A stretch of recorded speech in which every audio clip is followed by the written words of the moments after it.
যেসব আসনে মনোনয়ন প্রার্থীর অবস্থান নতুন করে সেসব আসনে আবার যাচাই বাছাই করা হচ্ছে। নিরপেক্ষ একটি প্রতিষ্ঠানের মাধ্যমে মাঠের প্রকৃত তথ্য নেওয়া হচ্ছে। আর জনাব তারেক রহমানের একজন উপদেষ্টা এই কাজে সহযোগিতা করছেন। তফসিল ঘোষণার আগে পরেও পরিবর্তন হবে, তো দেখি কিভাবে। বিএনপির মহাসচিব মির্জা ফখরুল ইসলাম বলছেন, সম্ভাব্য তালিকা আমরা মাত্র দিছি 237, এটা ফাইনাল না, এখানে পরিবর্তন আসবে। আচ্ছা, আর আমরা যদি দেখি আসনগুলোর নামগুলো এবার আপনাদেরকে বলছি। বিএনপির নেতাকর্মীরা বলছেন যে বিএনপির ঘোষিত অনেক আসনে নব্য, হাইব্রিড, বিগত দিনে আওয়ামী লীগ সরকারের সুবিধাভোগী, আন্দোলন সংগ্রামে নিষ্ক্রিয় এবং দীর্ঘদিন প্রবাসে ছিলেন এমন অনেক নেতা মনোনয়ন পেয়ে গেছেন। পক্ষান্তরে তালিকায় যোগ্য, জনপ্রিয় যারা নেতা তাদের নাম নেই, এই কারণে পরিবর্তন হচ্ছে। তারপরে সময়ের কণ্ঠস্বর পত্রিকা দিছে যেসব আসনে পরিবর্তন হতে পারে। তো আমি কুমিল্লা দিয়ে শুরু করি। কুমিল্লা 5, কুমিল্লা 6 এবং কুমিল্লা 10। তার মানে আমাদের কুমিল্লার এই 3টা আসনেই ব্যাপক পরিবর্তনের ইঙ্গিত আসতেছে। আবার নাও হইতে পারে, এটা কিন্তু ইঙ্গিত।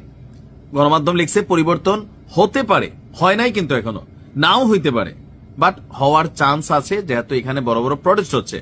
ঢাকা 5, ঢাকা 12, সুনামগঞ্জ 1, চাঁদপুর 4, ব্রাহ্মণবাড়িয়া 4, মানে কসবা এবং আখাউড়া যে এলাকা, মাগুরা 2, কুষ্টিয়া 4, টাঙ্গাইল 3, মানে টাঙ্গাইল 3, নেত্রকোনা 5, সিরাজগঞ্জ 3, নেত্রকোনা 3, আটপাড়া, কেন্দুয়া, চট্টগ্রাম 2, 4, 12, 13 এবং 16, ফেনী 2, গাইবান্ধা 4, ব্রাহ্মণবাড়িয়া 5, দিনাজপুর 1, 2 এবং 4, নরসিংদী 4, সাতক্ষীরা 2 এবং 3, নাটোর 1, জামালপুর 2, টাঙ্গাইল 1, নীলফামারী 4, কুষ্টিয়া 2 এবং 3,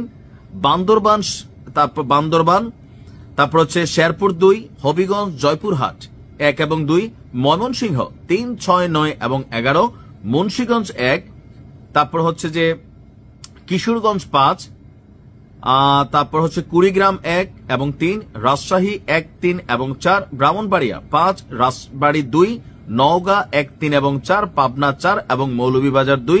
এসব আসনে প্রার্থী পরিবর্তনের দাবিতে আন্দোলন চলছে এবং এর মধ্যে কিছু আসনে প্রার্থী পরিবর্তন আসতে পারে, বিএনপির ভেতরে আলোচনা চলছে। সর্বমোট মিলেয়া 30টা আসনে এই পরিবর্তন আসতে পারে।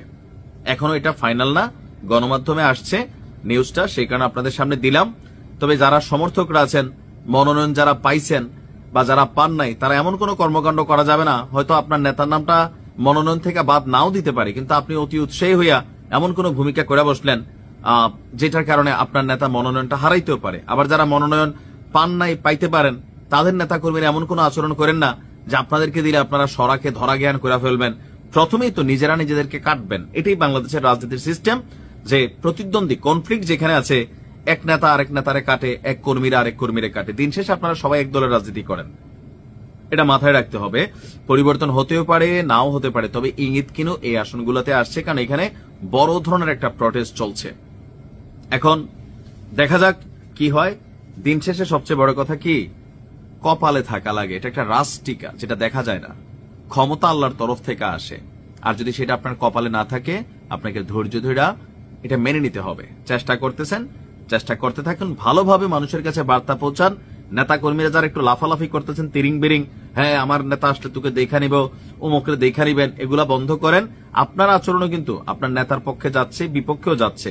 কারণ দল যখন আপনার খবর নিচ্ছে, তখন কিন্তু এই নেতার 5টা ডান হাত বাম হাত কোনগুলো, এগুলোর অবস্থান কি, এলাকার মধ্যে এরকম করে সেরকম করে, এগুলোও কিন্তু রিপোর্ট হিসেবে যায় যে তারে দিলে বিএনপির মান সম্মান বাড়বে নাকি কমবে।